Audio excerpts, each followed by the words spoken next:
আপনারা প্রত্যেকেই জানেন যে এই মুহূর্তে ফেড মানে ফেডারেল রিজার্ভের যে চেয়ারম্যান আছে সে কিন্তু চেঞ্জ হতে যাচ্ছে কামিং 15ই মে।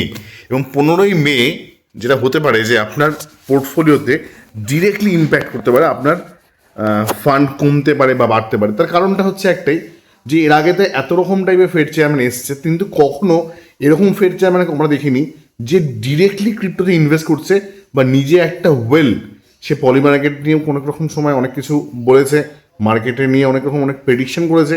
আর এই যে ফেড চেয়ারম্যান আসছে, এই ফেড চেয়ারম্যান 15ই মে যে আপনার শপথ নিচ্ছে, এই নামার সাথে সাথে যে কী ঘটতে পারে সেটা আমরা কেউ জানি না।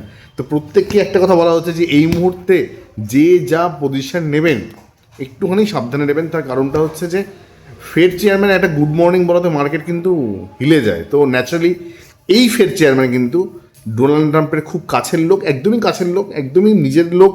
এবং এই ফেড চেয়ারম্যান কি বলবে না বলবে আমরা কেউ জানি না, মার্কেট নিয়ে কী প্রেডিকশন দেবেন তাও জানি না। তবে এই ফেড চেয়ারম্যানে প্রায় মিলিয়নস অফ ডলার্সের বিটকয়েন শুধু না, ইথিরিয়াম শুধু না, সোলানা আছে, এভাক্স আছে এবং নানা রকম টাইপের অল্ট কয়েনও কিন্তু হোল্ডিং আছে। তো আলটিমেটলি অল্ট কয়েনের জন্য বা ক্রিপ্টোর জন্য কি হতে চলেছে আমরা কেউ জানি না। আগামী দিনে আমরা দেখব যে নিউ ফেড চেয়ারম্যান আমাদের মার্কেটের জন্য ভালো না খারাপ।